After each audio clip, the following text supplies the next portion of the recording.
But like I said, our children will not be a burden to y'all like vice versa, because our kids live with their mama for the most part. If I take you serious with kids, your kids are going to be under my wing, which no, it's the truth. And you need to hear this, because at the end of the day, when I come, if I come home to you and you have children and you live with me, I got to bring 6 meals home instead of 2. You think I'm gonna just buy half the kids' food? So basically, I'm a man. I'm supposed to provide for my family. So hold on, and it gets deeper. I got to buy more bedrooms for a house. Okay, with me and you and one child, that's a 2-bedroom. But if you got 3-4 kids, I gotta that's $4,000-$5,000. So your babies ain't never coming over to visit? Yes, they are, but so they don't live. They don't live there. Your baby mama and your drummer neither. Baby, stop acting like y'all are. Men are not perfect. Stop it. It's not about being perfect. It's just it is what it is. The truth is the truth. No matter how many kids a man has, as long as he's financially stable, he can date any woman he wants. It's not the. I knew it was coming. I knew that was coming. He's so predictable with that. How am I predictable? It's the truth. Because your statement always piggyback to I got the money. I got money. I got that's money. My I got job. money. I got money. But here's the thing. I'm gonna stop you right there. Take it away. Say God forbid tomorrow you have nothing. Then what do you have left? How are you valuable to me? Oh. How? Wait a minute. Take it away. Woo! I'm finna take it away. You have nothing. I'm finna take it away. Take it away. Watch this. Child. See, when women get their back against the wall, this is the type of shit they do. They go to let me speak. Jesus. Yell again. You need them. Man, I'm sitting here listening to y'all, and every time I speak, y'all cut me off. Can I please speak? Go ahead, finish. I don't even want to go speak no more. Y'all go ahead. Go ahead. Finish. No, go ahead. I want to hear what you got to say. No, I want to hear what he got to say. No, I ain't got nothing to say. Go ahead. I'm gonna let you speak. You posed it. The wall You right posed now. it because you the financial guy. You the wall. guy. It's your back against the wall. Y'all Because not gonna now let you always piggyback to finances. I have money. Take it away. Okay. How are you valuable? How am I? got his mind. Hold on. No. I'm gonna tell you in the dough.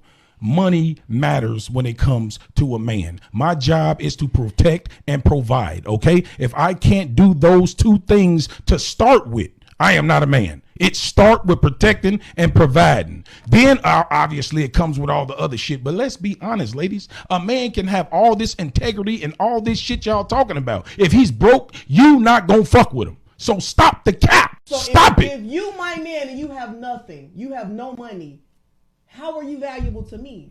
At what age are we talking? Your age right now? Matter. It does matter, because if you young, both of y'all supposed to be broke. You're young. Right now. Okay.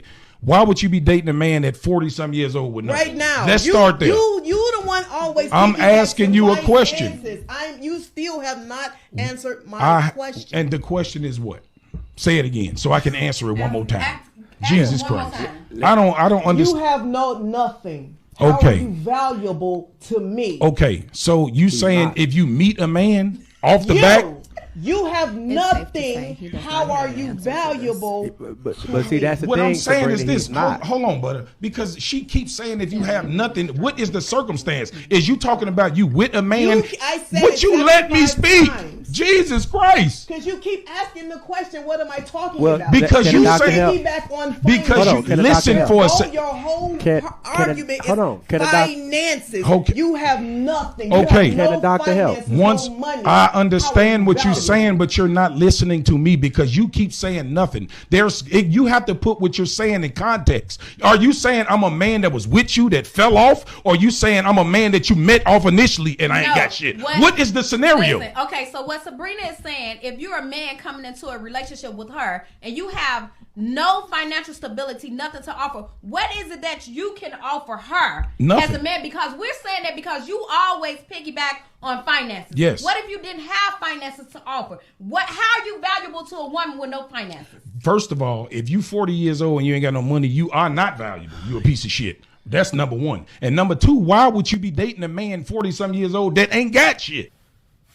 What it do? It's your boy Illuminated D, and you know what I'm saying? We back with another one. The first thing I want to do is thank you to everybody who's liked and commented, and to all the subscribers. Pops and I want to let you know how much we really appreciate you for you to come and spend your time with us and to consume the content while we understanding that you have busy lives. Thank you and bless.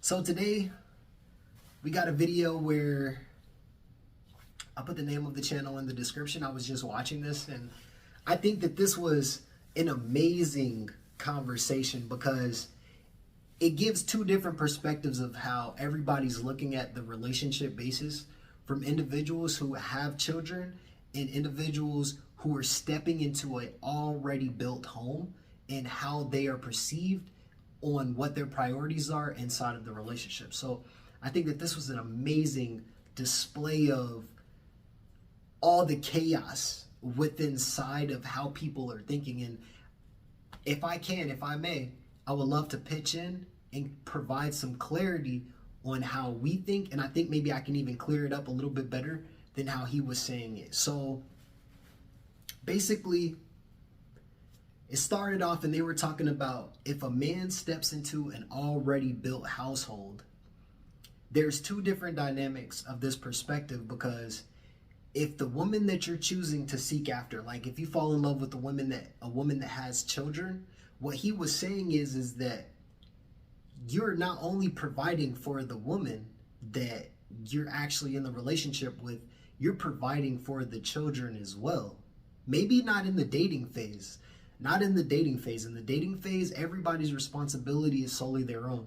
But when you decide to actually step into that figure role and you say, hey, listen, I want to take on that role inside of this family as the head of the household, the man who's going to be stepping up, taking care of all those, hard duties, right?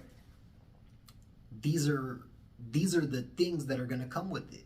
So what he was saying is there's a difference if the woman that you're choosing to be with has 4 children and one has 1.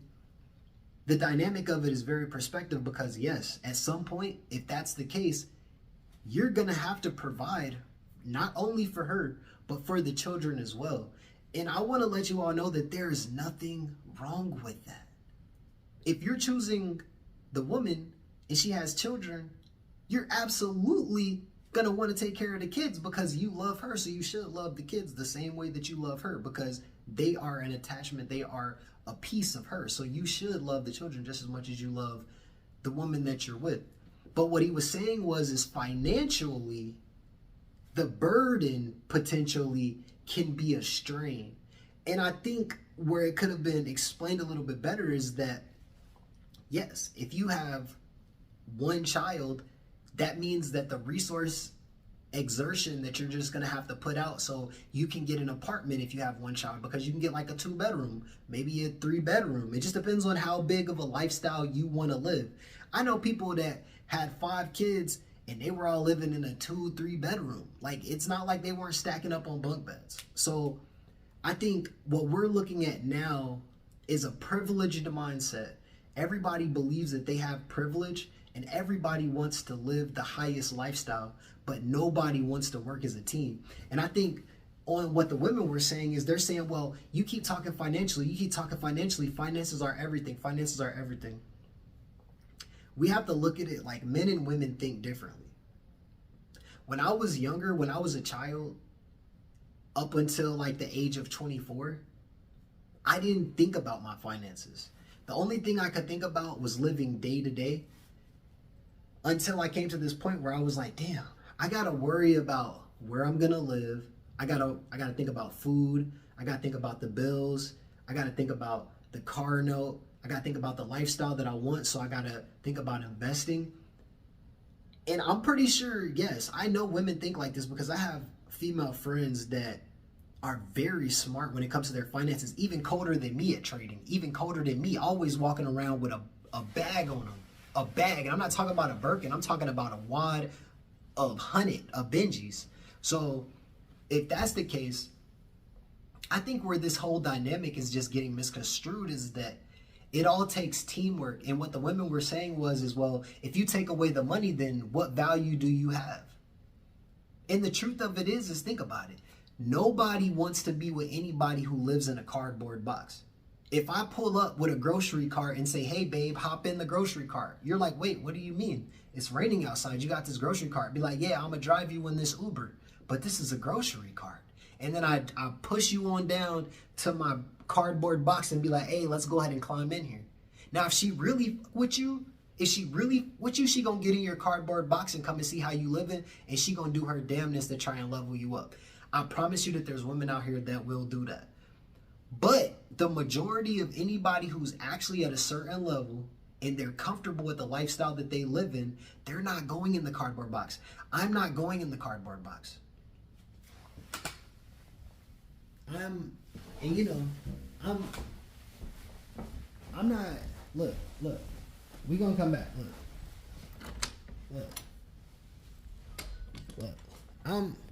you can see, you can't really see everything, but I just want to say, I'm not going in the cardboard box for love. Look, I'll go in the cardboard box for love as your mentor to try and help get you out the cardboard box. That's what I'll do. I'll go inside the cardboard box as your mentor to try and get you out the cardboard box and try to help you motivate. But I'm not just going to come and chill with you in your cardboard box every single day. That's just not going to happen. So 9 times out of 10, if I'm going to level somebody up, I'm going to pull you out the cardboard box and I'm just going to bring you with me. And if that means that you got kids and I really love you, 9 times out of 10, if they're not providing no value, then it has to be the love that creates in that stands stronger than that financial bond. But who's comfortably going to smash in a cardboard box? After you get some real sense in your mind and you know that if you prioritize your life right, you can live in a house, you can live in an apartment, you can live in a condominium, you can live in a condo. You don't have to live in this cardboard box. So since that means that they're choosing to live in their cardboard box, and just how she said, well, what value do you provide if you don't have any money, if you don't have anything to bring? The truth of it is nothing. The Big Bang Theory is the perfect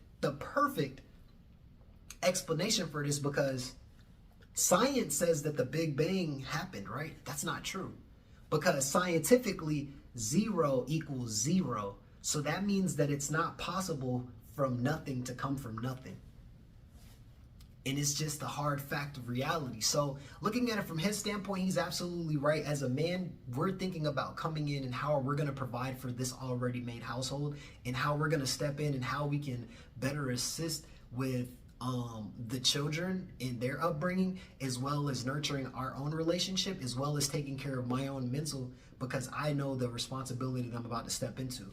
From their point, finances are not always everything. Love is bigger than finances, but I promise you that on a rainy day when shit gets cold outside and it turns into frost and snow,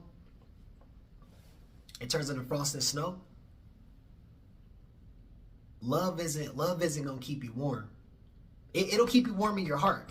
Amen. It'll keep you warm in your heart, but it's not gonna keep you warm from the cold outside. So I think she was absolutely right. If you take away all the money, the only thing that you have to provide is your mind and good conversation and some good deed. That's about it. That's all that you can pretty much provide. So I think that pretty much clears it up. So yeah, family.